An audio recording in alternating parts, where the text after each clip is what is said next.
Family card চালু হচ্ছে রমজানে ৫ কোটি পরিবার পাবে মাসিক ২,০০০ থেকে ২,৫০০ টাকা। পাইলট শুরু ৮ উপজেলায়। ঢাকা ২৩ ফেব্রুয়ারি ২০২৪।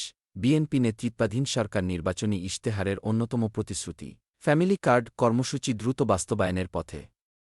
দরিদ্র ও নিম্নমধ্যবিত্ত পরিবারের আর্থিক সুরক্ষা ও মূল্যস্ফীতির চাপ কমাতে এই কর্মসূচির আওতায় দেশের প্রায় ৫ কোটি পরিবারকে মাসিক নগদ সহায়তা ২,০০০ থেকে ২,৫০০ টাকা বা নিত্যপ্রয়োজনীয় খাদ্যসামগ্রী দেওয়ার পরিকল্পনা করা হয়েছে। সামাজিক কল্যাণ মন্ত্রী ডা. এজেড জাহিদ হোসেন জানিয়েছেন, এই সহায়তা প্রচলিত অন্যান্য ভাতার চেয়ে দ্বিগুণেরও বেশি হবে।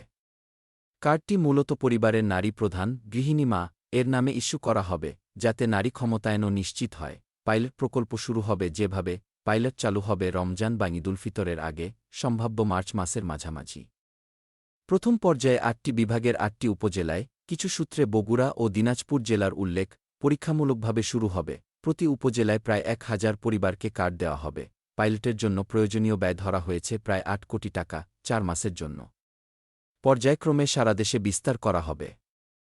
কারা পাবেন অগ্রাধিকার? হতদরিদ্র, ভূমিহীন, দিনমজুর, কৃষিশ্রমিক পরিবার, নারী প্রধান পরিবার, বিধবা, তালাকপ্রাপ্তা, স্বামী পরিত্যক্তা, প্রতিবন্ধী, অটিজম আক্রান্ত বা শিশুসদস্য থাকা পরিবার, উপার্জনে অক্ষম সদস্য বিশিষ্ট পরিবার, প্রত্যাগত অভিবাসী নারীদের পরিবার। আবেদনের জন্য প্রয়োজনীয় কাগজপত্র: জাতীয় পরিচয়পত্র, নেদ আবশ্যক, পাসপোর্ট সাইজের রঙিন ছবি, সক্রিয় মোবাইল নম্বর, ওটিপি যাচাইয়ের জন্য।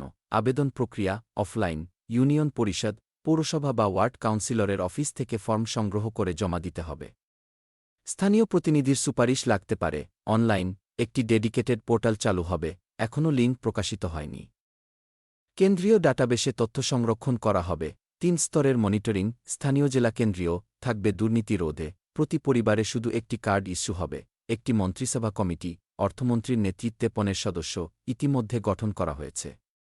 প্রধানমন্ত্রী তারেক রহমান নিজে এই প্রকল্পের দ্রুত বাস্তবায়নের নির্দেশ দিয়েছেন।